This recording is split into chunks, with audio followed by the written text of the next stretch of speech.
The Dolphins found a trade partner for cornerback Jalen Ramsey, just as Tyreek Hill was trying to mend fences and convince Ramsey to stick around. We knew it wasn't going to work. The ship had sailed. It was over. It was done.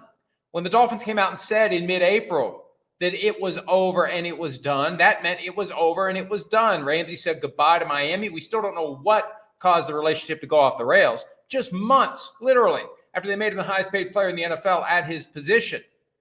It's done. It's over. By the way, it's PFTPM. It's Monday, June 30. I'm so excited by the news of the Ramsey trade.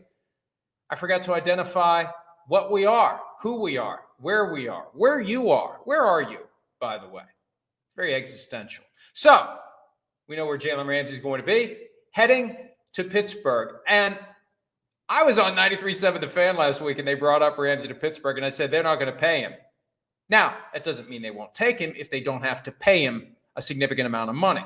His salary and overall compensation for 2025 has been boosted. That was the first nugget that was spoon-fed to the usual suspects. We didn't find out what the Steelers were giving up for Jalen Ramsey. That came a few minutes later. We didn't find out what the Dolphins would be paying Ramsey in 2025 because they surely will be paying some of what Ramsey was due to make, unless the Steelers just viewed this as a salary dump of Minkah Fitzpatrick, but I don't think he had much guaranteed left on his deal. I took a screenshot of the rest of his contract, and I need to take a deeper dive, but he was due to make $15.5 million this year in Pittsburgh, $17.6 million next year. Final 2 years of his deal, highly unlikely that that's guaranteed. So they just could have pulled the Band-Aid off. They just could have cut Minkah Fitzpatrick if they wanted to move on from him and save that money. But they do save $15.5 in cash and cap space. I just can't imagine the Dolphins aren't paying a fairly significant amount of the Jalen Ramsey fully guaranteed compensation for 2025. He'd already gotten $4 million from the Dolphins. There was another $20 million plus that he was due and owing. Again, fully guaranteed because they just signed him to a new contract in September of 2024. So the first step in the deliberate strategic news leak was Ramsey to the Steelers and more money for Ramsey in 2025, which tells you Ramsey's agents, as we typically know. You're not allowed to talk about who people's sources are. Ramsey's agents handed to Shefty and the NFL media crowd the information about the Ramsey deal. Then what came later, Minkah Fitzpatrick was the trade compensation. We'll find out at some point, presumably. We may have to dig a little bit. It may not be the kind of thing anybody wants to wear on their sleeve. We'll find out how much the Dolphins will be paying Jalen Ramsey in 2025. Now, I will say this. One of the things that I do in this job is I hear from people who tell me things, and some of them I take seriously, and some of them I dismiss, and some of them I say, well, let's wait and see. And I did have somebody tell me not long after the word came out that Ramsey was going to be traded, that the Steelers would be in play for him because Ramsey and Aaron Rodgers work out together. And I didn't think that was enough of a connection. I guess I was thinking too much of the Steelers, before 2025. They've undergone some sort of organic personality change this year. And that's really the big takeaway. This is just the latest example of what the hell happened to the Steelers. Who is this team wearing black and gold? They're acting like they never have acted before. And I mean never. I first discovered the NFL December 23, 1972, Immaculate Reception game. I've lived in and around Pittsburgh my entire life. I know how the Steelers operate. They don't operate the way they operated this year. They don't do that. They don't pay market value to a stranger to the organization like they did to DK Metcalf.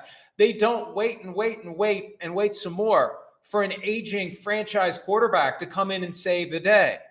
They don't make a trade for Jalen Ramsey, who's been passed around the NFL now from the Jaguars to the Rams, to the Dolphins, to the Steelers. It's a short-term thing. They're not trying to keep Ramsey for 5 years. They want to get the most out of him this year. This is not your father's Steelers or your grandfather's Steelers or your great-grandfather's Steelers. This is a team that is desperate, in my opinion, to win a playoff game.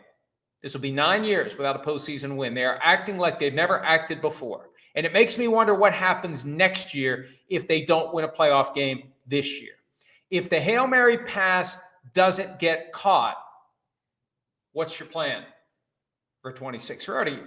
Unless this Rodgers thing goes incredibly well and they decide to run it back, which I think would be a mistake, no matter how well it goes this year, they're going to be looking for a quarterback. What are they going to do with Jalen Ramsey? If they fail to win a playoff game, I don't think they're ever going to fire Mike Tomlin. I saw that James Harrison said that recently. I had a source who regularly deals with the Steelers tell me several weeks back, there's no way in hell they're ever going to fire him. Now, would he want to leave? Would someone call up and make them a trade offer that he would accept? I don't know. Because at the end of the day, the coach has the ultimate say. Even though there's no trade clause, there isn't one necessary. If the coach doesn't want to go coach the new team, he's not going to.